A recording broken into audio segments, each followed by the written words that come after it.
Welcome, everyone. I'm Ralph Clayton, host of the VTM podcast.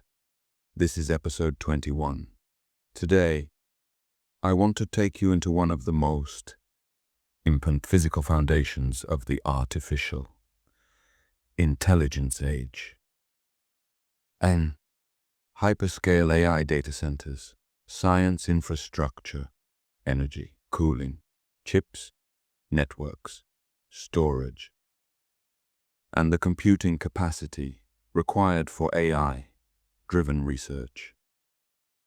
This is not simply a story about servers. It is not simply a story about faster chips.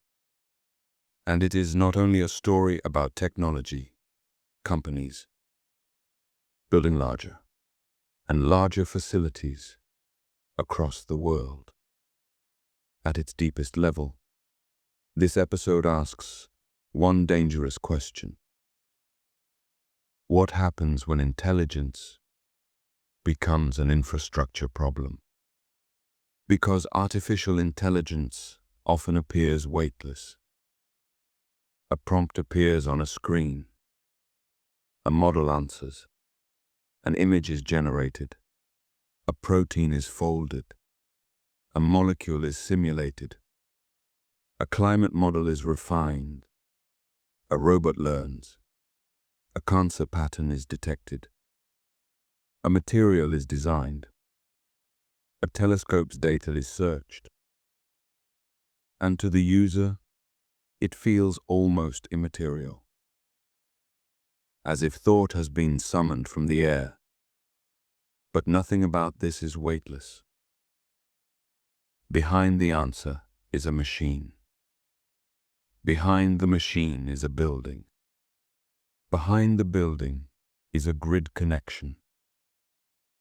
Behind the grid connection is power generation. Behind the power is fuel, sunlight, wind, water, uranium, gas, coal, batteries, transmission lines, substations, and markets. Behind the chips are fabs, lithography tools, rare gases, ultra-pure water, advanced packaging, high bandwidth memory, copper, fiber, substrates, and supply chains. Behind the cooling are pumps, chillers, heat exchangers, cooling towers, liquid loops, cold plates, and sometimes millions of gallons of water. Behind the cloud is the ground. That is the first truth of AI infrastructure. The cloud is not a cloud. It is a territory. It has geography. It has heat. It has mass. It has thirst. It has a power bill. It has a carbon footprint. It has noise. It has water demand. It has workforce needs. It has transmission constraints. It has neighbors. And now, because AI is becoming one of the central tools of science, industry, and national strategy, the territory is expanding quickly. For years, data centers were treated as the hidden machinery of the internet. They hosted websites, stored photos, ran search engines, processed payments, served video, backed up enterprise systems, powered cloud computing. They were important, but often invisible. Then AI changed the scale, not because data centers were new, but because the kind of computation changed.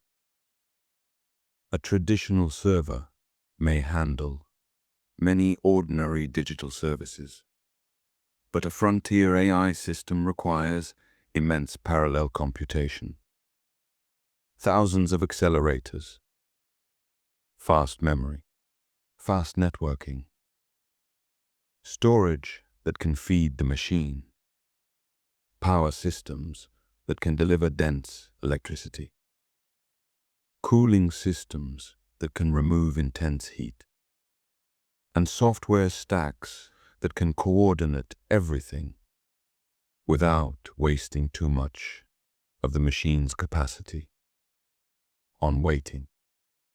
Training a large model is not like opening a document. It is more like coordinating a factory where every worker must move in rhythm. If the chips are too slow, the model waits.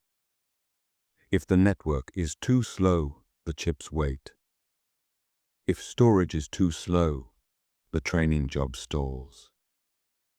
If cooling fails, performance drops or hardware shuts down. If power flickers, the job may be interrupted.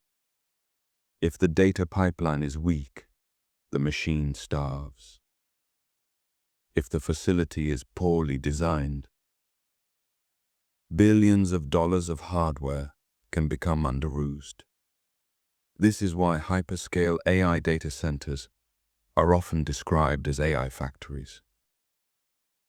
The phrase is useful because a factory is not just a building. It is a system for turning inputs into outputs. In an AI factory, the inputs are electricity, data, chips, cooling, software, engineering labor, and capital. The outputs are trained models, inference services, scientific simulations, discoveries, predictions, and automated reasoning. But a factory also has costs: waste heat, resource demand, supply chain pressure, local impacts, and dependence on everything that feeds it. This is where the romance of AI meets the reality of infrastructure. A model may be digital, but its appetite is physical. The most visible appetite is electricity. Data center electricity demand is rising sharply, not only because more people use digital services, but because AI servers are denser and more power hungry than older conventional servers. An AI rack filled with accelerators can draw far more power than a traditional enterprise rack. That changes everything. It changes the design of electrical rooms. It changes the capacity of substations. It changes backup power systems. It changes cable density. It changes floor loading. It changes heat rejection. It changes where data centers can be built. And it changes the relationship between technology companies and public electricity systems. A hyperscale AI data center is not a normal customer. It can be the size of a new industrial plant, sometimes the size of many industrial plants. It may request hundreds of megawatts. A campus of multiple buildings can approach gigawatt scale demand. At that point, the question is no longer, can we plug it in? The question is, what must the power system become in order to serve it? That is a very different question. And it is not only a company question. It is a public question. Because the grid is shared. Homes use it. Hospitals use it. Schools use it. Factories use it. Water systems use it. Trains use it. Small businesses use it. And if a new AI campus arrives and consumes enormous power, someone must build the generation, transmission, substations, transformers, backup systems, and market arrangements to support it. If this is planned honestly, it can strengthen infrastructure. If it is not, it can shift costs, create bottlenecks, and increase local stress. That is why the energy side of AI matters so much. Electricity is not just an operating expense. It is a strategic constraint. The fastest growing AI companies are not only competing for talent and data, they are competing for power, for grid access, for clean energy contracts, for sites with transmission capacity, for permits, for water, for chips, for cooling equipment, for transformers, for fiber, for land, for communities willing to host them. This is the second lesson. AI scaling is no longer only a software problem. It is an industrial logistics problem. That is why the location of data centers matters. A data center in a cool climate is not the same as a data center in a hot desert. A data center near abundant hydropower is not the same as one in a fossil, heavy grid. A data center near constrained transmission is not the same as one near available capacity. A data center using closed loop liquid cooling is not the same as one relying heavily on evaporative cooling. A data center with heat reuse is not the same as one that rejects all heat into the environment. A data center connected to a public research ecosystem is not the same as a private fortress of compute. The machine is shaped by the place, and the place is shaped by the machine. This becomes especially important when we talk about science infrastructure. AI is not only producing chatbots, image generators, and recommendation systems. It is becoming a scientific instrument, a telescope for patterns, a microscope for molecular possibilities, a simulator, a design engine, a hypothesis generator, a controller for laboratories, a tool for discovering materials, drugs, proteins, catalysts, batteries, fusion configurations, climate patterns, genomic relationships, plasma behavior, and quantum systems.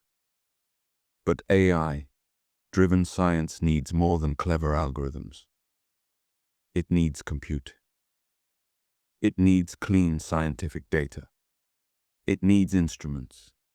It needs simulations. It needs high-performance computing. It needs storage. It needs networks. It needs people who understand both the science and the machine. It needs infrastructure where data from accelerators, telescopes, microscopes, sequencers, reactors, satellites, and laboratories can be turned into learning systems. That is why national laboratories and supercomputing centers matter. They are not simply older cousins of the commercial cloud. They are part of the scientific nervous system. They host machines built not only to serve consumers, but to solve physical problems. Climate modeling, fusion research, material science, nuclear security, astrophysics, fluid dynamics, drug discovery, genomics, combustion, earth systems, quantum chemistry, engineering design. The point is not only to compute faster. The point is to study what cannot be studied easily by experiment alone. Some things are too dangerous, too expensive, too large, too fast, too slow, too rare, too complex. Simulation lets science enter those places. AI now adds another layer. It can accelerate simulations, find patterns in high-dimensional data, build surrogate models, guide experiments, optimize designs, search chemical spaces too large for brute force, analyze detector data, control robotics, and connect theory, experiment, and computation into tighter discovery loops. This is the promise of AI-driven research. Discovery cycles that once took years may be compressed. Experiments may be designed more intelligently. Materials may be screened before they are synthesized. Protein structures may be modeled before they are tested. Fusion devices may be optimized through combinations of simulation, control, and learning. Climate uncertainty may be studied with finer models. But none of that happens without infrastructure. A brilliant model without compute is a manuscript with no printing press. A scientific dataset without storage and access is a locked archive. A supercomputer without efficient software is a giant waiting room. An AI lab without power is a dark building.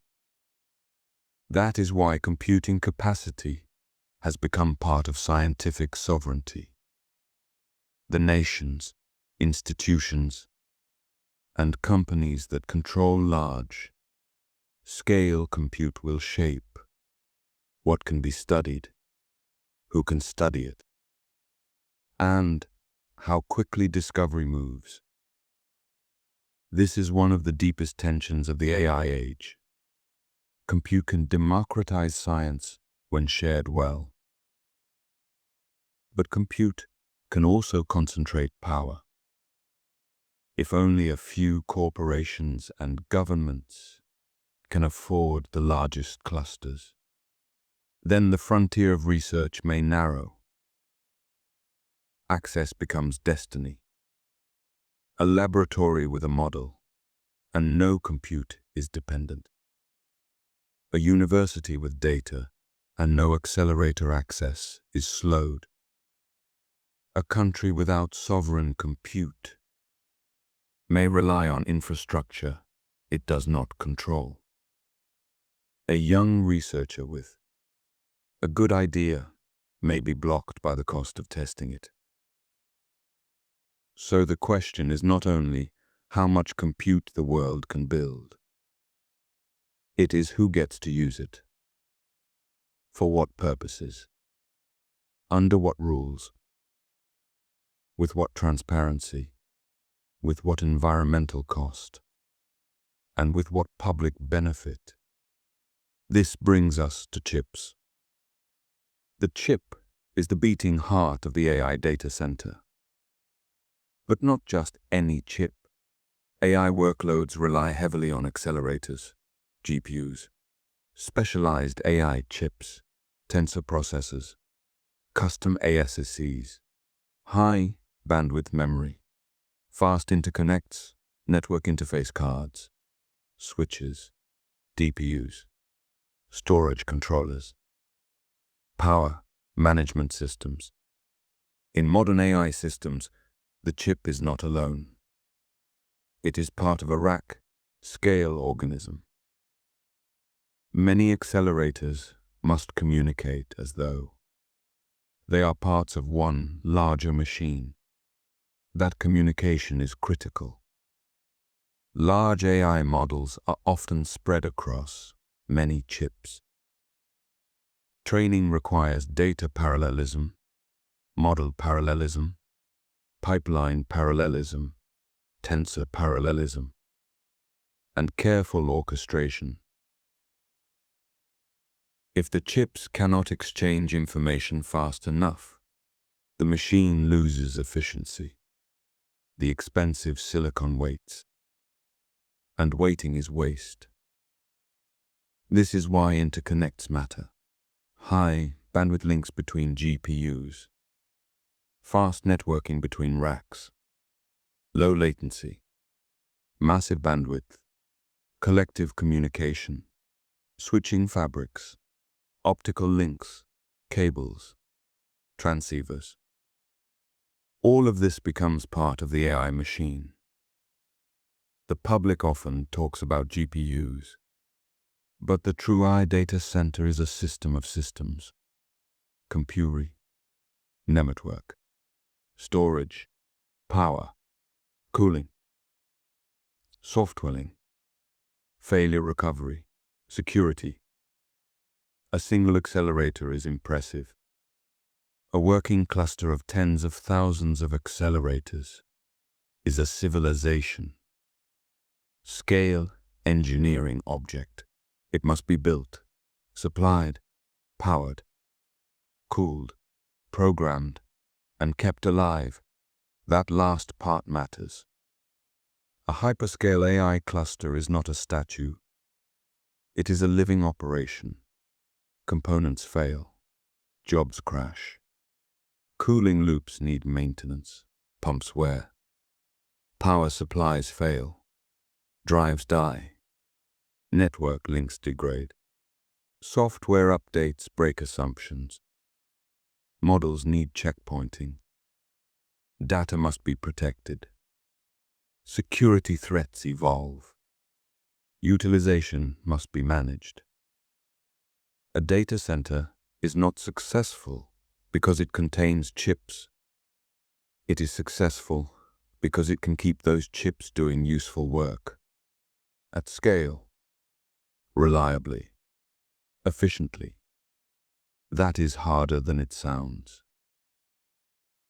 This is why cooling has become one of the central engineering problems of the AI era.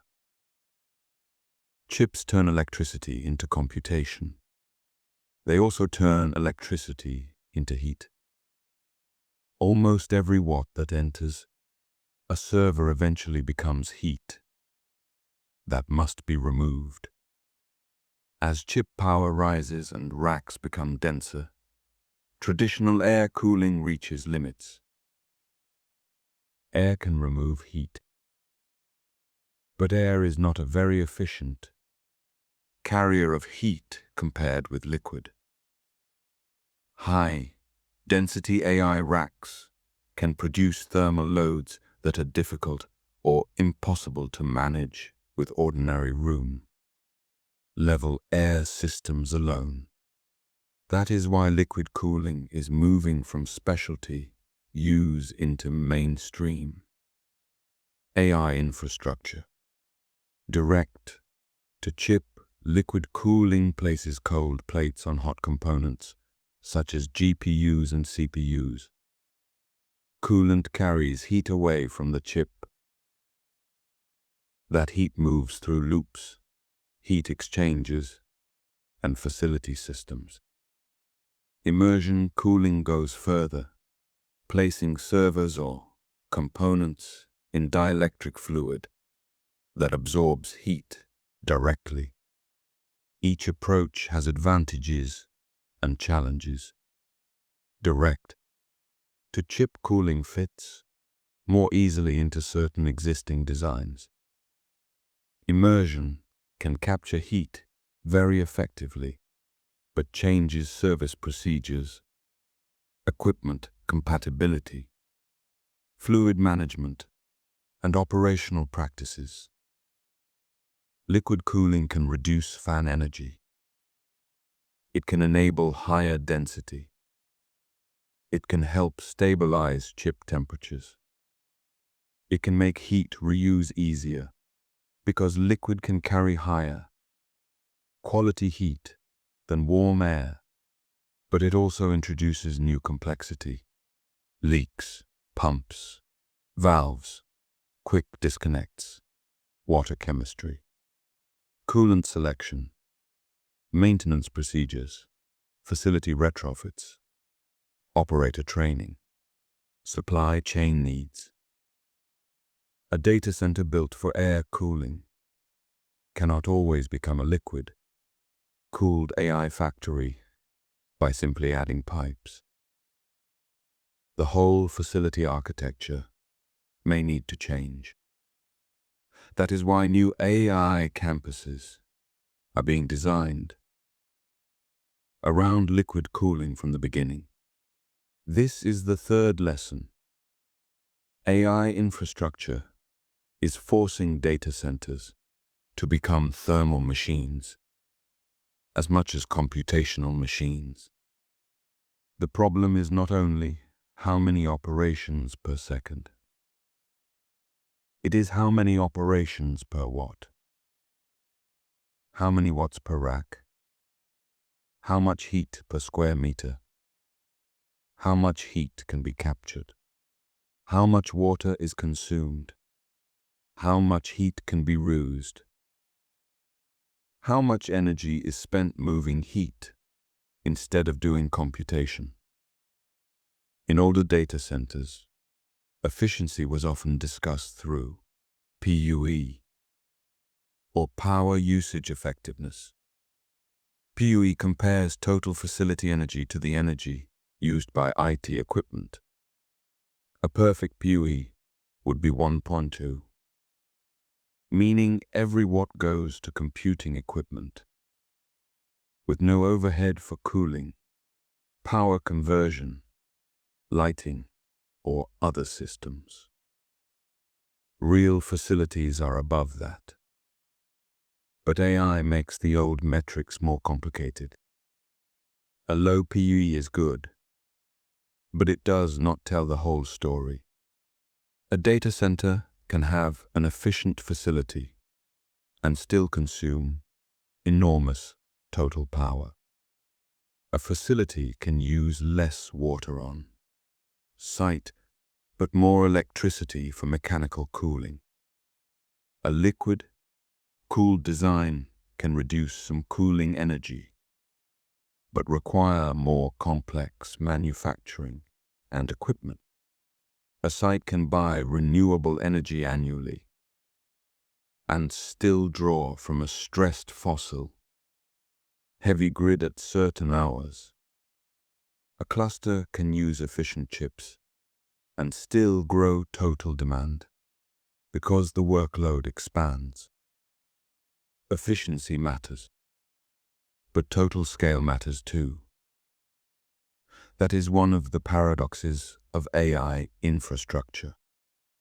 As hardware becomes more efficient, demand can grow faster.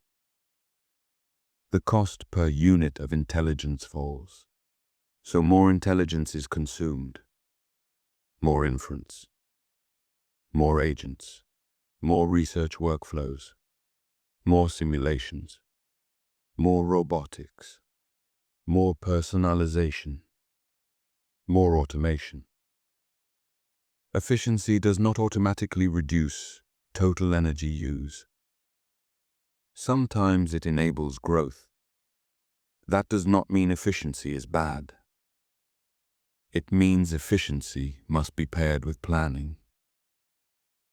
Clean power, grid investment, demand flexibility where possible, heat reuse, water stewardship, better chips, better software, better model design, better scheduling, better transparency.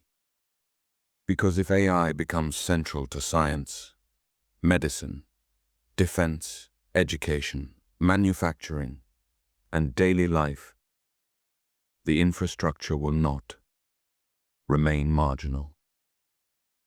It will become one of the great industrial systems of the century. And like all industrial systems, it must be judged by more than its output. The railroad changed civilization, but it required steel, coal, land, labor, law, finance, and politics. The electrical grid changed civilization, but it required generation, wires, transformers, regulation, and public trust. The internet changed civilization, but it required cables, data centers, satellites, devices, protocols, and power. AI may change civilization, but it requires compute, and compute is not abstract. This is where hyperscale and science, infrastructure, begin to merge. The commercial AI campus and the public supercomputing facility are different in purpose, governance, and access, but they increasingly share hardware patterns: accelerators, liquid cooling, high-speed networks, parallel file systems, massive storage, AI frameworks, scheduling systems, energy constraints, cybersecurity demands, talent shortages. The boundary between high-performance computing and cloud AI is becoming less clean. Science needs the flexibility of cloud systems. AI needs the performance discipline of supercomputing. Researchers need usable platforms, not only raw machines. A scientist should not have to become a data center engineer to use AI for molecular discovery. A biologist should not have to manage thousands of GPUs manually. A climate scientist should not have to fight infrastructure before studying the atmosphere. The next generation of science infrastructure must be powerful and usable,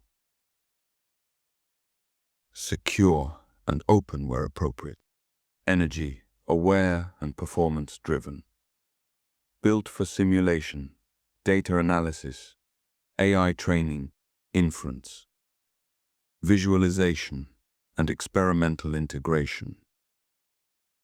Not one machine for one workload, but a platform for discovery. This is why benchmarking matters. Not marketing benchmarks alone. Scientific benchmarks, training benchmarks, inference benchmarks, storage benchmarks, power profiles, workload measurements, reproducible tests.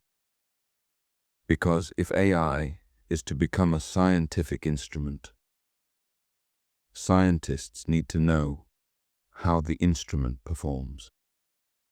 A telescope has calibration. A particle detector has calibration. A microscope has calibration. An AI computing system also needs measurement. How fast can it train? How efficiently can it infer? How much energy does a workload use? How does performance change under liquid cooling? How much time is lost to communication? How much time is lost to storage? How reliable is the cluster? How much carbon is associated with the workload? What is the cost per experiment? What is the cost per token? What is the cost per simulation? Without measurement, infrastructure becomes myth. And myth is dangerous when the bills are real. This is also why transparency matters. Companies often report sustainability commitments, but AI, specific energy, water, and emissions are not always clearly separated. Data centers, may disclose aggregate numbers, but not always cite specific impacts. Communities may hear promises of jobs and investment, while wondering about water, noise, electricity prices, land use, and emergency backup generation. Researchers may hear promises of open AI, while compute remains scarce. The public may hear that AI will accelerate climate science, while the infrastructure itself increases electricity demand. These tensions do not mean AI infrastructure should not be built. They mean it must be built honestly, with real accounting, real community engagement, real grid planning, real water strategy, real environmental reporting, real access models for science, and real acknowledgement that intelligence has a footprint. That word matters. Footprint. The question is not whether AI should have a footprint. Every major technology does. The question is whether the footprint is justified, minimized, and governed. An AI system that helps discover a better battery may be worth the compute. An AI system that improves fusion control may be worth the compute. An AI system that accelerates drug discovery may be worth the compute. An AI system that helps predict extreme weather may be worth the compute. But infinite low value generation, wasteful training runs, duplicated models, inefficient inference, and speculative overbuilding deserve scrutiny. Not all computation has equal social value. That is one of the hardest conversations ahead, because markets reward demand. But civilization must ask purpose. If AI infrastructure becomes one of the largest new electricity loads of the century, then the question cannot only be, can someone pay for it? The question must also be, what is it for? Science gives one of the strongest answers. AI-driven research can expand human knowledge. It can shorten the path from data to discovery. It can help solve problems too complex for unaided intuition. It can integrate experiments and simulations. It can search design spaces no human team could explore manually. It can help public institutions serve the future. Not only private platforms serve attention. That is why public science infrastructure is so important. Without it, the frontier of AI-enabled discovery may be shaped mainly by private commercial priorities. With it, societies can direct compute toward public missions: cancer, climate, energy, materials, water, agriculture, pandemic preparedness, Earth observation, fusion, resilience. Scientific infrastructure is how a society says, some intelligence should serve the common future. But that infrastructure must be paid for, powered, cooled, maintained, staffed, and protected. There is no shortcut. A national AI for science platform is not only an announcement. It is land, electricity, chips, cooling, storage, networks, software, data governance, cybersecurity, researchers, technicians, procurement, and long-term funding. The same is true for every hyperscale facility. The press release is easy. The substation is harder. The model demo is easy. The transformer queue is harder. The cluster photo is easy. The coolant loop is harder. The promise of scientific revolution is easy. Operating the machine at high utilization for years is harder. This is the fourth lesson. The future of AI will be decided not only by algorithms, but by maintenance. The pumps must run. The chips must arrive. The grid must hold. The cooling must work. The software must schedule. The data must be clean. The models must be validated. The storage must not bottleneck. The researchers must have access. The public must have reason to trust the system. This is not glamorous, but it is decisive, because intelligence at scale is not a single invention. It is an ecosystem, and ecosystems fail when any essential layer is ignored. Energy, chips, networks, storage, software, people, governance, science. Each layer depends on the others. The AI age will reward those who understand the whole stack. Not just the model, not just the chip, not just the data center, the whole stack. From electrons to tokens, from water to weights, from lithography to laboratory discovery, from power purchase agreement to protein design, from rack density to climate modeling, from cooling loop to cancer research. That is the true architecture, and it is why hyperscale AI data centers are so revealing. They show us that the future is not becoming less physical. It is becoming physical in new ways.